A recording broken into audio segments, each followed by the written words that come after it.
कहीं ना कहीं क्या ये बात नहीं उभर के आ रही कि इस पूरे मामले पे जब पुलिस को अंदाज़ा था कि इसमें एक समुदाय की फीलिंग्स हर्ट हो चुकी हैं और उसके बाद भी दंगा हो सकता है, तो वहाँ पुलिस क्यों नहीं लगाई गई नमाज के वक्त?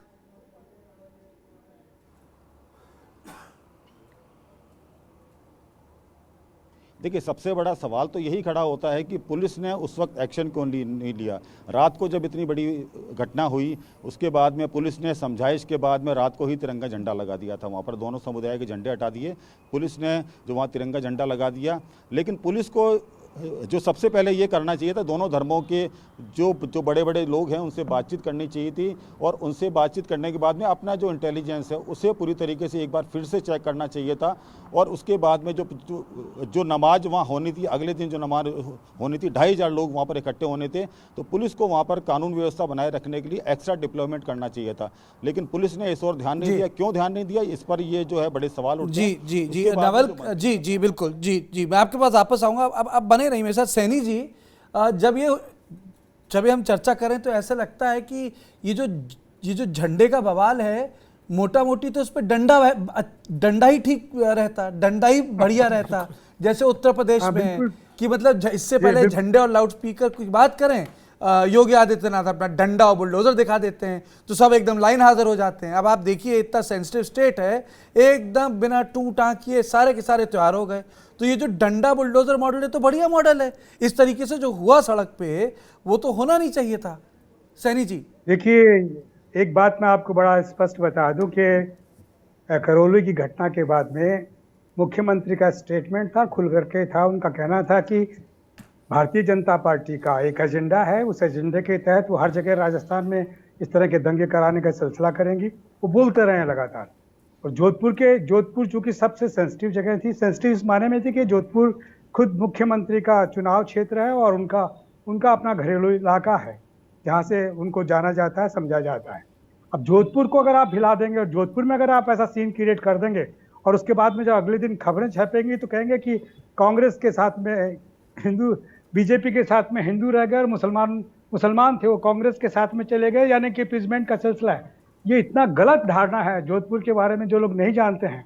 यहाँ सीन काफ निज़ाम जैसे शायर हैं जो कि पुष्करना ब्राह्मण है वैसे, और उनसे ज़्यादा कुरान को जानने वाला, उनसे ज़्यादा मुसलमानों में इज्जत पाने वाला, उनसे ज़्यादा बेहतर गालिब को समझने वाला आदमी नहीं है। जालोरी गेट के पास में कबूतरों के चौक में सिंकाफ निज़ाम रहते हैं। तो इस प्रदेश से ऐसी अपेक्षा करना, इस क्षेत्र से ऐसी अपेक्षा करना कि यहाँ सांप्रदायिक दंगा होगा, ये संभव ही नहीं था, बिल्कुल संभव नहीं था। बिस्सा जी का सारे लोग आदर करते हैं, जिनकी मूर्ति के पीछे भगवा झंडा लगा हुआ था, जो लगा था, जिसको लेकर के लोगों ने ऐतराज किया, क्योंकि बिस्सा जी किसी एक झंडे के नहीं है। बिस्सा जी स्वतंत्रता सेनानी रहे हैं और उनको हिंदू और मुसलमान दोनों समान रूप से प्यार करते हैं। तो चीज़ों को जिस तरीके से एक्सप्लेन किया जा रहा है, प्रचारित किया जा रहा है, वो बड़ी खतरनाक है। और इसीलिए मेरा ख्याल है कि मुख्यमंत्री अभी बोले हैं कि जो भी इसमें होंगे उनको बख्शा नहीं जाएगा, चाहे वो हिंदू हो, चाहे वो मुसलमान हो, चाहे वो किसी राजनीतिक दल का नेता हो। और यही एकमात्र तरीका है कि इनको ठीक किया जा सकता है। अन्यथा हमारे राजस्थान में ये सारी चीज़ें जो है नहीं, वो हो रही हैं। ये तो है एक जगह से, और वो एक करौली से प्रारंभ हुई थी और जोधपुर में वो पूरी तरीके से सामने आई है। तो इसलिए जांचने की जरूरत है। इसमें इनके बयानों पे मत जाइए, लोगों को समझिए उसके सामाजिक स्वरूप कैसे हैं, वहाँ पर कैसे लोग समझे जाते हैं, कैसे जाने जाते हैं, कौन लोग थे जिन्होंने झंडे लगाए, कौन लोग हैं जिन्होंने झंडे उतारे, क्यों उतारे, कैसे हुआ। पुलिस ने इसका बड़ा बेहतरीन जवाब दिया है। रात को उसी वक्त डंडे मार के भगा दिया उन लोगों को जो वो झंडे लगा रहे थे उस तरीके। मॉर्निंग में सब कुछ बिल्कुल नॉर्मल था, लेकिन उसके बाद में जो वो झंडे वाला फिर क्रिएट किया गया और उसके बाद में सारा झगड़ा प्रारंभ हुआ है। मुसलमानों के त्योहार के ऊपर जिस तरीके से वहाँ पर प्यार मोहब्बत से सारे सिलसिले होते रहे हैं, वहाँ इस तरह की बातें ही नहीं थी। आज ऐसे प्रचारित किया जा रहा है जैसे कि हिंदू और मुसलमान सारे अलग हो गए। हिंदू और मुसलमान बिल्कुल अलग नहीं हो जोधपुर के अंदर, वैसे ही हैं। लेकिन जो शरारती तत्व हैं, जो इस खेमे में भी है उस खेमे में भी है, उनके साथ में जिस तरीके ट्रीट किया जा रहा है, पुलिस बिल्कुल सक्सेसफुल थी, इंटेलिजेंस को सब पता था, इसीलिए सब कुछ रुक गया। वरना दंगा इतना जबरदस्त करवा सकते थे कि सब लेने के देने पड़ जाते हैं। मैं समझता हूं कि मुख्यमंत्री की बात को जरा गौर से समझना चाहिए, सुनना चाहिए, और साथ साथ में जो लोग वहां हैं जो पक्षपाती नहीं है, जो बिल्कुल ऑब्जेक्टिव तरीके से चीजों को देख सकते हैं, उनको भेजा जाना चाहिए। अन्यथा जिस तरह के आप टुकड़े खबरें ऐसी छाप रहे हैं जिसमें कि मुसलमान डंडे चला रहे हैं, जूते फेंक रहे हैं, पत्थर फेंक रहे हैं, वो दूसरा कोई कर ही नहीं रहा। तो शरारती तत्व मुसलमान या हिंदू नहीं होता, शरारती तत्व होते हैं, चाहे वो इस खेमे में हो चाहे उस खेमे में हो, उनको नियंत्रित करना बड़ा लेकिन जरूरी सैनी है। जी, तो और सैनी ये जी, तरकीब रही है। सैनी जी, अगर जी, तथ्य के हिसाब से है जी। तो शुरुआत तो केवल झंडा बदलने से हुई थी ना। झंडा बदलने से नहीं, झंडे की अंबार लगा दिए थे रात को इस तरीके से भगवा झंडे, ताकि सुबह वहां पर जो नमाज पढ़े उनके साथ में सिलसिला हो। तब रोका पुलिस ने, और रोका उनको डंडे मार के भगाया रात को 1:30 बजे। ये भी हुआ है। इसकी चर्चा होनी चाहिए ना कि कौन थे वो लोग और कौन उनका प्रोटेक्टर है, कौन उनके बारे में दिल्ली में बैठ के बात कर रहा है, कैसे वो प्रेस कॉन्फ्रेंस कर कैसे बरकरार रहे हैं चीजों को। ये कहा जाना चाहिए, जानना चाहिए। बिगर उनके उनके उनकी उनकी कही हुई बात को आप मुंह पे ले लें और समझ लें कि राजस्थान में तो सारा सांप्रदायिक सिलसिला बन गया है। हिंदू एक तरफ सैनी चल जी, रहे हैं, ठीक है, मुसलमान आपकी बात का सम्मान, लेकिन आपकी बात का सम्मान, लेकिन सच के कई दो पहलू होते हैं, कई पहलू तो नहीं बोलूंगा, दो पहलू होते हैं। ब्रजेश, आपको एक पहलू जानने नहीं, आपको, अरे सैनी जी, मैं आपको, सैनी जी, आपकी बात बिल्कुल सही है, आप एकदम 100% बात सही कह रहे हैं। लेकिन इसमें एक सवाल ये भी उठता है ना कि जो आदमी इसके कॉन्स्पिरेटर्स हैं उसको नकाब तो पुलिस ही करेगी। और इस तरह से पहले करौली की घटना के बाद भी जिस तरह से 2-3 दिन के अंतराल में जिस तरह का रिएक्शन था, आप या तो मुख्यमंत्री की बात पूरी तरह से मान लें और आप कहते हैं ठीक है भाजपा इसमें है, वो भी मान लेते हैं, लेकिन जो भाजपा के लोग कर पाए, नाम बहुत बड़ा है, इसलिए 133 लोग जो बैठे हुए हैं इनसे पकड़ में आकर की सारे नाम चाहे जितना बड़ा हो, मैं आपसे नहीं नाम लेने को कह रहा हूं। मैं ये कह रहा हूं कि यदि अशोक गहलोत ये बोल रहे हैं कि भाजपा जिम्मेदार है, भाजपा कर रही है, तो उनको बताना चाहिए भाजपा के कौन लोग जिम्मेदार हैं और उन्हें अरेस्ट करके, क्योंकि पुलिस तो आपके पास है। तो आप चित भी, मतलब आप दोनों तरह से नहीं खेल सकते ना कि आप दंगे का आरोप भी लगाएं और आप दंगाइयों को पकड़े भी ना। करौली के लिए बिल्कुल साफ साफ कहा कि वहां पर ये लोग जो थे उनका नाम बताया उन्होंने, जो लोग धरने पे बैठ रहे थे उनका नाम बताया, नड्डा जी को उन्होंने एलेज किया, किस तरह की बातें क्या कैसे लोगों को भड़काया उन्होंने कहा, उन्होंने वहां पर हमने पढ़ा है, हमने देखा है। देखिए, ठीक है, आपने एक पक्ष रखा, आपने एक पक्ष रखा, आपको उसका अधिकार है। विक्रांत, लॉ एंड ऑर्डर राज्य सरकार की जिम्मेदारी होती है। कहते हैं ना वो, opposition can have say but the government will have its way, मतलब विपक्ष को कहने का अधिकार है कि सत्ता पक्ष को करने का अधिकार है। ऐसे में जो 2 दंगे हुए हैं, कहीं ना कहीं गहलोत साहब की छवि पे धक्का नहीं लगता कि बॉस आपके कंट्रोल में लॉ एंड ऑर्डर तो है ही नहीं, क्योंकि मुख्यमंत्री तो आप ही हैं। पर जी बिल्कुल, जिस सियासी वक्त में अशोक गहलोत मुख्यमंत्री है राजस्थान के, एक तरफ कांग्रेस पार्टी के भीतर से ही सचिन पायलट का खेमा आवाज उठाता रहा है कि उनको मुख्यमंत्री बनाने का वक्त आ गया है, तो मुख्यमंत्री कौन होगा। और उस बीच में कहीं ना कहीं एक खेमे को ये मौका मिला, जिस तरीके की करौली की घटना हुई और अब ये जोधपुर में घटना हुई, कि वो ये एक मामला दिखे सामने और जिसके बाद गहलोत मुश्किल में आए। तो निश्चित तौर पर भले ही दिल्ली में बारिश हुई, मौसम ठंडा हो गया, गर्मी से राहत मिल गई, लेकिन जिस तरीके से राजस्थान का सियासी पारा पहले से गर्म था और अब इस दंगे फसाद की जो खबरें आई, झड़प की खबरें आई, इसके बाद में निश्चित तौर पर गर्मी वहां बहुत बढ़ने वाली है, क्योंकि एक तरफ वहां चिंतन शिविर होना है, कांग्रेस को आगे कैसे जाना है भविष्य में, उस पर चर्चा होने वाली है 13, 14, 15 मई को। और उसके पहले इस तरह की घटनाएं सामने आना, कानून व्यवस्था निश्चित तौर पर राज्य का अधिकार है। इसीलिए अशोक गहलोत लगातार दोनों खेमों पर, चाहे सियासी खेमा हो या जो चीजें सामने आ रही हैं, दोनों खेमों पर लगातार कोशिश कर रहे हैं। लगातार वो भाजपा पर हमलावर हैं, लगातार वो कह रहे हैं कि जब हम शांति मार्च की बात करते हैं, शांति के सम्मेलन बुलाना चाहते हैं, उसमें भारतीय जनता पार्टी क्यों नहीं आ रही है, तो सारा हमला उनका भारतीय जनता पार्टी पर है। लेकिन निश्चित तौर पर इंटेलिजेंस उनकी है, सरकार उनकी है, इसीलिए कांग्रेस आला कमान की ओर से साफ तौर पर अशोक गहलोत को ये निर्देश दिया गया है कहीं पर भी मामला बिगड़ने ना पाए। और निश्चित तौर पर कोई भी पक्ष हो, चाहे वो एक पक्ष हो या दूसरा पक्ष हो,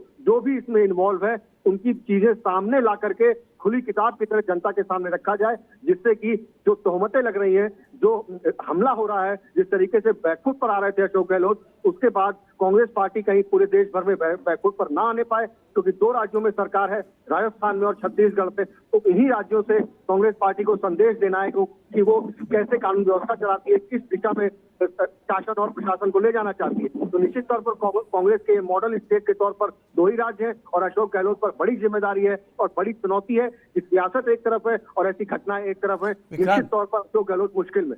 कांग्रेस पार्टी आप कवर करते हैं और कांग्रेस पार्टी एक चीज के लिए बहुत सेंसिटिव हो गई है, क्योंकि उसी चीज पर बैकफुट है। ऐसी जब घटनाएं होती हैं तो उन पर माइनॉरिटिज्म का इल्ज़ाम लगता है, और जब लोग चर्चा करते हैं तो लोग बोलते हैं भैया इससे तो अच्छा योगी का मॉडल है, बुलडोज़र मॉडल। चाहे उस पर हमने अपनी चर्चाओं में कितनी बारी उसकी भर्त्सना की है, कितनी बारी बोला है गलत है, ऐसा नहीं होना चाहिए, लेकिन मोटा मोटी बात यह है कि लाउडस्पीकर उतर गए, आपके सारे त्योहार हो गए, और कहने की बात है कि कोई भी बड़ी घटना उत्तर प्रदेश में नहीं। आप खुद कानपुर से आते हैं। आऊंगा नवलकांत जी, आपके पास आऊंगा, पहले विक्रांत।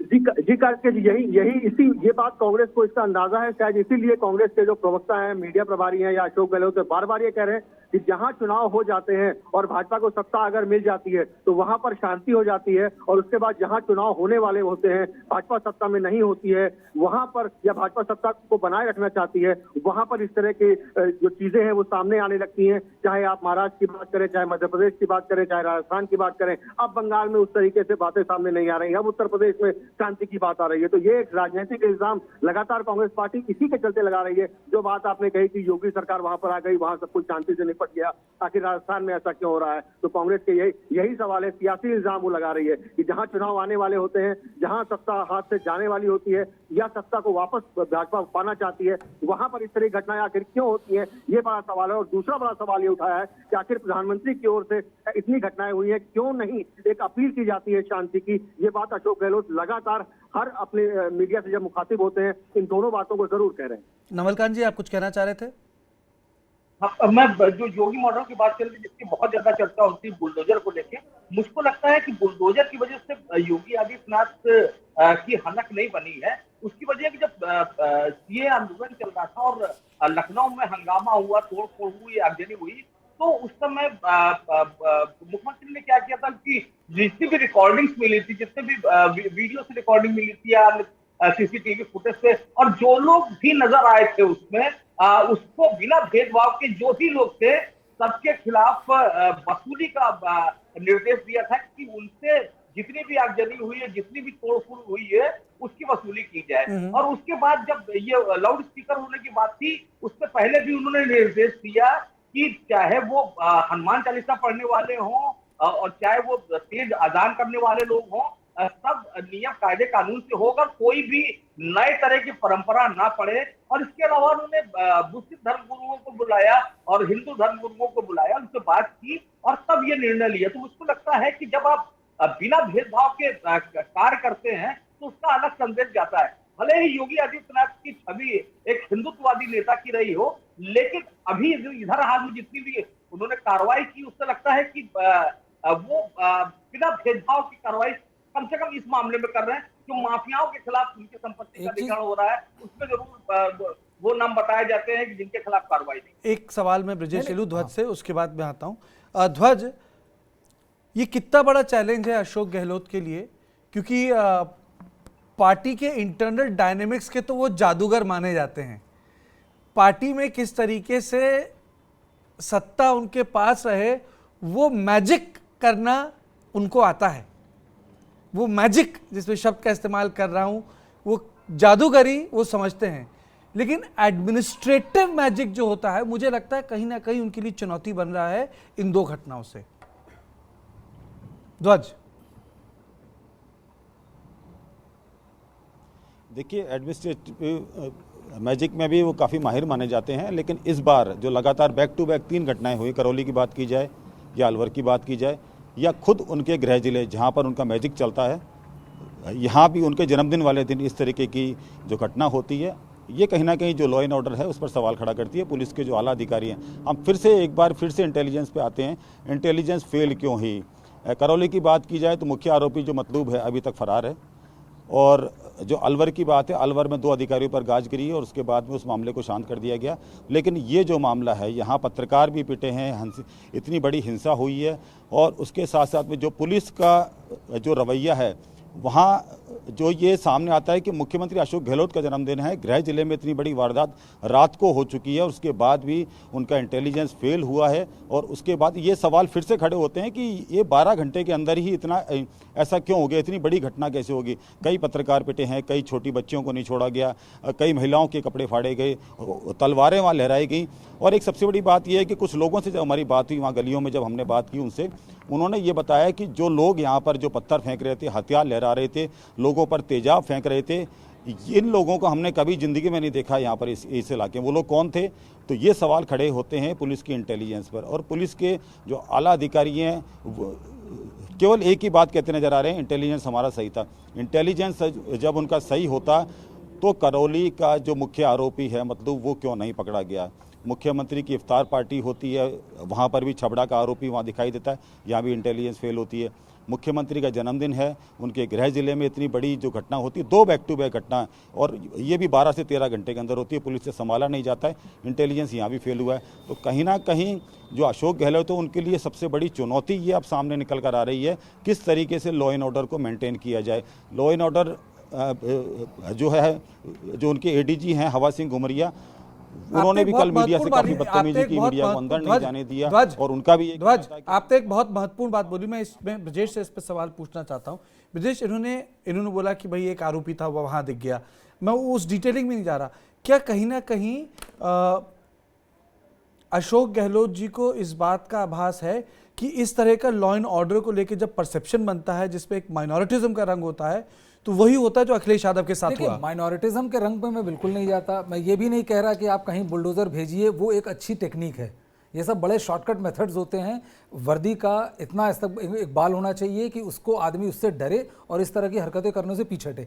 यहाँ सिंपल सी बात एक ये है कि आपका मुख्यमंत्री ये कह रहा है कि ये भाजपा करा रही है, हम आपकी बात बिल्कुल मान लेते हैं। रात में वहाँ झंडे लगते हैं, पूरी रात झंडे लगे रहे। अगले दिन जब वो आके देख रहे हैं कि झंडे लगे हुए हैं उस रास्ते पे, तो रिएक्शन हो रहा। पूरी रात झंडे लगे, इंटेलिजेंस क्या कर रही थी? मैंने आपके सवाल पहले सब जवाब में ही ये कहा था कि ये जितना आप भाजपा को कोसिए कोई समस्या नहीं, भाजपा के जो मिले आप पब्लिकली बेनकाब कीजिए, कौन रोक रहा है? कोई रोक रहा है अशोक गहलोत को? लेकिन आप ये कह दें कि हर चीज़ आप कह दें, और हमारे पार्ट में कोई इंटेलिजेंस फेलियर नहीं, पुलिस को हवा नहीं है कि वहाँ पर इस तरह के झंडे लग रहे हैं। अगले दिन जिस तरह बवाल हुआ, अभी ध्वज जिस तरह से पूरी डिटेल बता रहा है वहाँ पर, मतलब ये इसके अलावा कि वहाँ लॉ एंड ऑर्डर की कंप्लीट फेलियर है, इंटेलिजेंस की कंप्लीट फेलियर है, इसके अलावा वहाँ कोई दूसरा इशू नहीं है। भाई आप यूपी के, आप किसी भी राज्य से ले लीजिए, आप आइडेंटिफाई करके जो पीछे है उसके खिलाफ कानूनी एक्शन ले लें, आप देखेंगे 50% समस्या वहीं खत्म है। नवल की बता रहे थे कि कैसे लोग मैपिंग करते थे। मोटी बात ब्रजेश ये होती है, आप जो बोल रहे ना इंटेलिजेंस फेलियर और एडमिनिस्ट्रेटिव फेलियर, मोटी बात ये होती है कि जो प्रिंसिपली जो ये हिंसा करता है उसके जो मेन एक्टर्स होते हैं, अगर आप उनको पकड़ लें और उनका एग्जाम्पल बना लें तो तुरंत मैसेज जाता है। अब वो कौन से 141 लोग हैं, कौन से 97 लोग अभी पता नहीं है। आपको पता है, जब आप ये बार बार खुद ही कह रहे हैं, जब आप बार बार खुद ही कह रहे हैं कि भाजपा यहां दंगा कराना चाहती है, तो अलर्ट कौन रहेगा?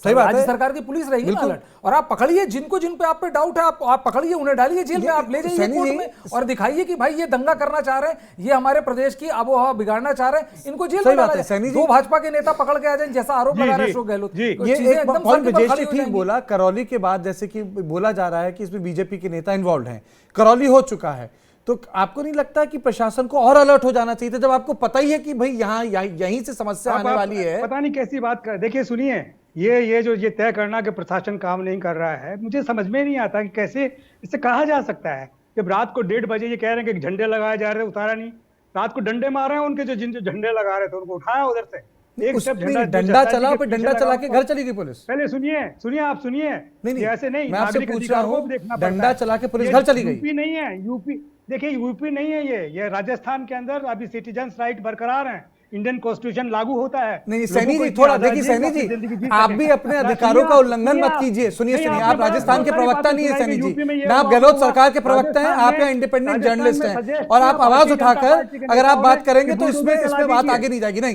ना आप गहलोत सरकार के प्रवक्ता हैं, ना आपका ये कहना भी गलत है कि कॉन्स्टिट्यूशन नहीं उत्तर प्रदेश में। नहीं सैनी, गलत बात कर रहे हैं आप ये कह नहीं सकते हैं। नहीं सैनी जी, नहीं बिल्कुल नहीं, आप किसी दूसरे मुख्यमंत्री पे, दूसरी सरकार पे आरोप नहीं लगा सकते हैं। आप पत्रकार हैं, प्रवक्ता मत बनिए सैनी जी, प्रवक्ता मत बनिए, आप प्रवक्ता मत बनिए। आप पत्रकार हैं, आपकी पत्रकारिता की मैं इज्जत करता हूं, प्रवक्ता मत बनिए। आप मेरे प्रोग्राम में गहलोत सरकार के डिफेंस में नहीं आए हैं, आप प्रवक्ता नहीं हैं, आप पत्रकार हैं, आप दोनों तरफ की बात कीजिए, आप एक तरफ की बात नहीं कर सकते बैठ के। हाथ हिलाने से आपकी बात सही नहीं हो जाती। और दूसरी चीज सर, नहीं आपको सुनना पड़ेगा। आपकी पूरी बात मैंने सुनी है, पूरी बात सुनी है, आपको मेरी बात सुननी पड़ेगी। आप ये नहीं कह सकते कि जो कहते हैं कि कॉन्स्टिट्यूशनल राइट राजस्थान में, क्या उत्तर प्रदेश में नहीं है? ये आपके कहने से हो जाएगा, ये आपके कहने से हो जाएगा, करने से नहीं होने वाला ये आपके कहने से हो जाएगा, और आपके कहने से हो जाएगा कि उत्तर प्रदेश में कॉन्स्टिट्यूशन के अधिकार नहीं चलते हैं। आपके कहने से हो जाएगा। आपने बोल कैसे दिया ये? अरे आपने बोल कैसे दिया? जो ज्यादा अरे आपने बोल कैसे दी बात? इतनी पार्टीजन बात बोली है आपने, एक तरफा बात बोली है आपने, कलर्ड बात बोली है आपने कलर्ड बात बोली है सैनी जी, पार्टीजन बात बोली है, प्रवक्ता की तरह से बात की है आपने, पत्रकारिता के नियम को तोड़ा है आपने पत्रकारिता के नियम को तोड़ा है, आपने पत्रकारिता के नियम को तोड़ा है। और सबसे महत्वपूर्ण बात, आप ये नहीं कह सकते कि दूसरे राज्य में कानून व्यवस्था नहीं है।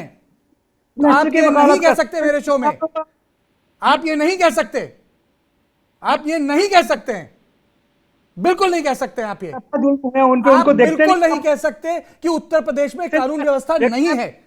आप इसको राजस्थान वर्सेस यूपी नहीं बना सकते हैं, आप इसे राजस्थान वर्सेस यूपी नहीं बना सकते हैं। हम यहाँ किसी का ब्रीफ केस लेके नहीं बैठे हैं सैनी जी, किसी का ब्रीफ केस लेके नहीं बैठे हैं, ठीक है? हमें ब्रीफ केस लेके नहीं बैठे हैं यहाँ, जो ऑब्जेक्टिवली चीजें देख रहे हैं, ऑब्जेक्टिवली बात कर रहे हैं। राजस्थान, हाँ, इनको म्यूट कीजिए, इनको म्यूट कीजिए। नवलकांत जी, नवलकांत जी, जी आपकी आवाज मुझे क्लियर नहीं आ रही है। नवलकांत जी, मैं आपसे बात कर रहा हूं। हाँ नवलकांत जी, हाँ जी बोलिए। हाँ, मैं आपसे पूछ रहा हूं, क्या ये डिबेट राजस्थान वर्सेस उत्तर प्रदेश है? बिल्कुल नहीं है। मैंने भी उत्तर प्रदेश पक्ष की एग्जाम्पल की बात हुई थी। मैंने देखिए जिस सीए का आंदोलन में जो उदाहरण दिया है, उस समय भी योगी सरकार या बीजेपी सरकार ये कह सकती थी कि ये विपक्ष करवा रहा है, लेकिन पॉलिटिकली कहते ही नेता दूसरे का आरोप लगाते हैं, लेकिन क्या क्या इंडिविजुअल चिन्हित हुए, उसकी वजह से अब कोई भी अगर बड़ा नेता भी कहीं कहे कि तुम दंगा कर दो, फसाद कर दो, तो जो दंगाई है या जो व्यक्ति है वो डरता है कि अगर मेरी कहीं फोटो आ गई और उसमें फिर केस बन गया कि मेरे वसूली का, कि ये फोड़ इस सब चीजों का, तो मैं फंस जाऊंगा इंडिविजुअली। ये पार्टियां तो निकल जाएंगी। जब सही तरीके से चिन्हित करके कार्रवाई होती है और सख्त कार्रवाई होती है, तो इस तरह के तत्वों में डर बनता है। मुझको लगता है कि ये कमी राजस्थान की जो घटना हुई, ये एक बहुत बड़ी कमी रही कि जो कॉन्फिडेंस लेवल था दंगाइयों का, और जब ऐसी कार्रवाई होती है ना कि लिखा पढ़ी वाली कि अच्छा कुछ इनके को बंद कर दो, कुछ इनके बंद कर दो, बैलेंस कर दो कार्रवाई को, उसका बड़ा नुकसान होता है। अगर चिन्हित लोग होते जिन्होंने झंडा लगाया पहले रात को, उसमें से चिन्हित कीजिए, और उसके बाद जितने भी पत्थर फेंक रहे थे उनको चिन्हित कीजिए।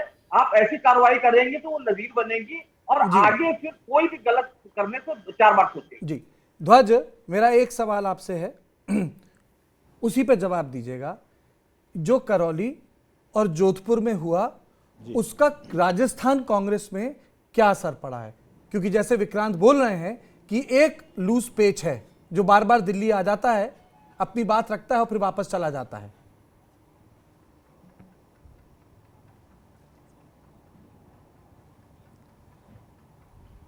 देखिए, इस बात का जवाब देने से पहले मैं 3 साल पहले जाना चाहता हूं, जब 3 साल पहले राजस्थान की सरकार बन रही थी और मुख्यमंत्री किसे बनाना है इसके लिए 7 दिन तक जो कड़ी मशक्कत चली थी, और उसके बाद में लोगों का जो स्नेह था, पूरा का पूरा अशोक गहलोत पर था। इसको देखते हुए अशोक गहलोत को सीएम बनाएगा, तो लोग काफ़ी खुश थे। लोगों को ये लग रहा था कि राजस्थान में अब लोगों को सुरक्षा मिलेगी, लोकतंत्र कायम होगा।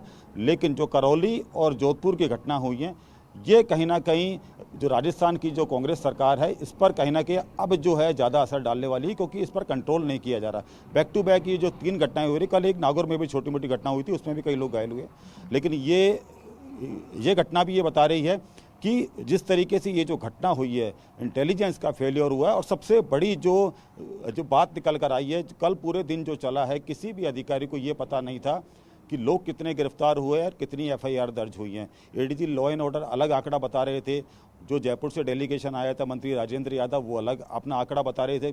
कल रात को 10:30 बजे एक प्रेस कॉन्फ्रेंस की गई एडीजी लॉ एंड ऑर्डर की तरफ से, उन्होंने भी आंकड़ा गलत बताया, लेकिन उससे 1 घंटे पहले जो पीएचक्यू की तरफ से प्रेस नोट आया उन्होंने भी आंकड़ा गलत बताया। आज सुबह डीजीपी को ये आंकड़ा बताना पड़ा कि हमने कितने लोगों को गिरफ्तार किया गया। तो कहीं ना कहीं ये जो 2 घटनाएं हुई हैं, उसके साथ साथ में इफ्तार पार्टी को भी जोड़ना चाहूँगा मैं कि इफ्तार पार्टी में जब मुख्यमंत्री आवास पर कोई आता है तो इंटेलिजेंस जो है पूरी तरीके से जो सक्रिय होता है, और वहाँ पर कितने लोग आ रहे हैं, उनका क्या बैकग्राउंड है, किस तरीके का उनका पुलिस रिकॉर्ड है, आपराधिक रिकॉर्ड है, ये पूरा पता लगाया जाता है। लेकिन छबड़ा जो दंगे थे उसका मुख्य आरोपी वहाँ मौजूद था, कई मंत्रियों के साथ फोटो खिंचवा के जाता है, मुख्यमंत्री से मिलकर जाता है।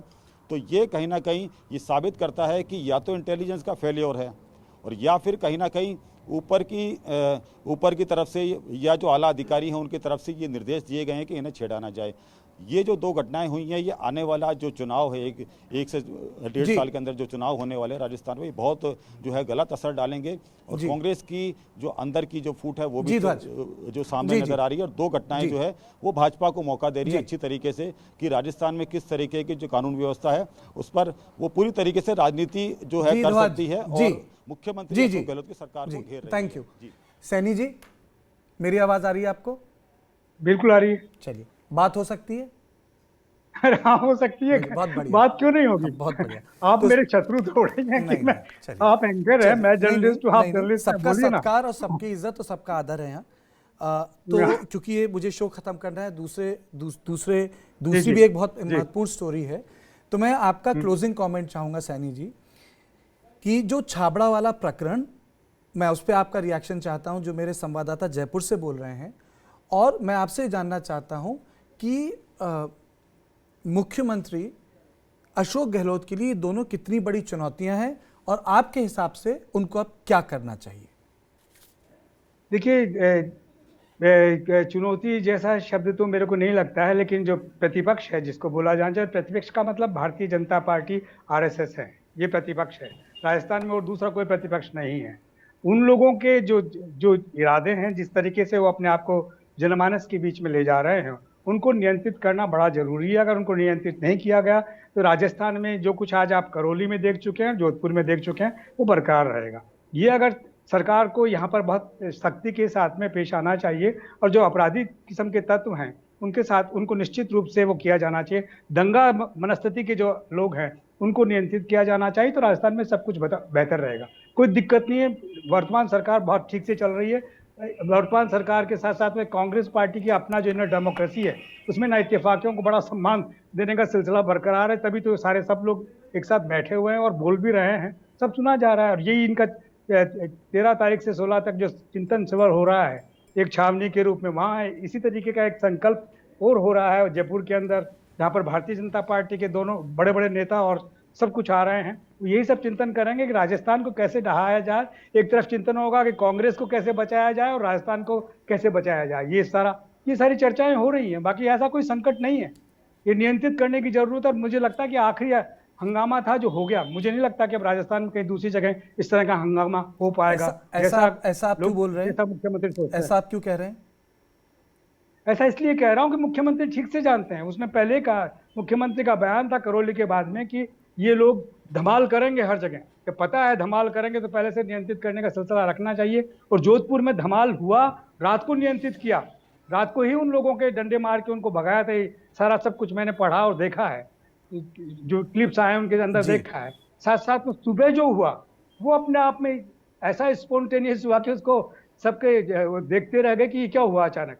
उसमें दोनों लोगों को, दोनों तबके जिस तरीके से आमने सामने हुए, ये खतरनाक सिलसिला है। इसको रोकने के लिए ये सारे जो 133 लोग गिरफ्तार किए गए हैं, उनमें वो सब लोग हैं जो इस तरह का, उसमें हिंदू भी हैं, मुसलमान भी हैं, दंगाई दोनों तरफ हो सकते हैं। आपकी बात सही है, बात सही है, मैं मानता हूं। दंगाई होता है, दंगाई का कोई धर्म नहीं होता, और डंडा चाहे हिंदू हो मुसलमान हो, दंगाई के सिर पे पड़ना चाहिए। अधिकार नहीं छीनना है, नागरिक अधिकार नहीं छीनने चाहिए। नहीं, नागरिक अधिकार बिल्कुल भी छीनने नहीं चाहिए, लेकिन डंडे का कम से कम इतना डर होना चाहिए कि इस तरीके से सड़कों पर, हवा सिंह घुमरिया इस बात के लिए बड़े विख्यात है, सड़कों पर इस तरह का जो हिंसात्मक नंगा नाच देखने को मिला, वो नहीं होना चाहिए। 30 सेकंड में संक्षिप्त बोलिए, आप कुछ कहना चाह रहे थे। देखिए, मेरा मानना यह है कि बिल्कुल सैनी जी कह रहे हैं, सैनी जी की बात मतलब इमोशन समझ में भी आते हैं, लेकिन एक चीज़ बड़ी क्लियर है कि जिस तरह से भाजपा चुनाव लड़ती है, ये लॉ एंड ऑर्डर की स्थिति इतनी तेजी से बिगड़ सकती है। और जो जिस फोटोग्राफ की ध्वज वार्या बार बार बात कर रहे हैं कि वो मुख्यमंत्री के आवास में देखे गए हैं, इस चीज़ को भुनाने में बीजेपी का कोई सानी नहीं है। तो ये आप तमाम तरह के एक्सप्लेनेशन और दलील देते रहें कि ऐसा है वैसा है, जब चीज़ हाथ से सरक जाएगी तब समझ में आता है कि ये क्या होता है। तो मुझे लगता है कि यहाँ भाजपा को ब्लेम करने की जगह अशोक गहलोत को थोड़ा प्रोएक्टिव रोल ज़्यादा प्ले करना चाहिए। तो मैं इस डिबेट को इसी चीज़ पे कंक्लूड करूंगा आगे बढ़ने से पहले कि ये एक चुनौती है अशोक गहलोत जी के लिए। अभी तक अशोक गहलोत जी का काम मैं बोलूँगा ए है, A+ नहीं है। उन्होंने निष्पक्षता से लॉ एंड ऑर्डर को इन्फोर्स करने की कोशिश की। कुछ कमियां थी, वो कमियां अब पूरी करने की ज़रूरत है, क्योंकि ये चीज़ दोबारा हुई तो इसका उनका चुनाव में और संगठन में ज़रूर असर पड़ेगा, क्योंकि कांग्रेस पार्टी में बदलाव भी होने वाला है। तो इसलिए जो अच्छा काम पिछले 3-3.5 साल में अशोक गहलोत ने किया है राजस्थान में, उनको ध्यान रखना चाहिए कि उसमें लॉ एंड ऑर्डर एक बड़ी महत्वपूर्ण चीज़ है। ये A- भी हो सकता है और चुनाव से पहले A+ भी हो सकता है। फिलहाल तो हम अशोक गहलोत को पास करते हैं और कहते हैं कि ठीक कदम उठाए, लेकिन जो हमारे संवाददाता ध्वज ने बात की है वो चिंता का विषय है, क्योंकि जो ब्रिजेश बोल रहे हैं, मैं इस पे रत्ती भर भी उनसे डिसएग्री नहीं करता। बीजेपी को 2 मिनट नहीं लगेंगे उस चीज को भुनाने में कि वो व्यक्ति जो एक मुख्य आरोपी है उनकी एक पार्टी में देखा गया। तो इससे 3 बड़ी चीजें निकल के आते। तो सैनी जी, आपका बहुत बहुत शुक्रिया हमारे प्रोग्राम में जुड़ने के लिए।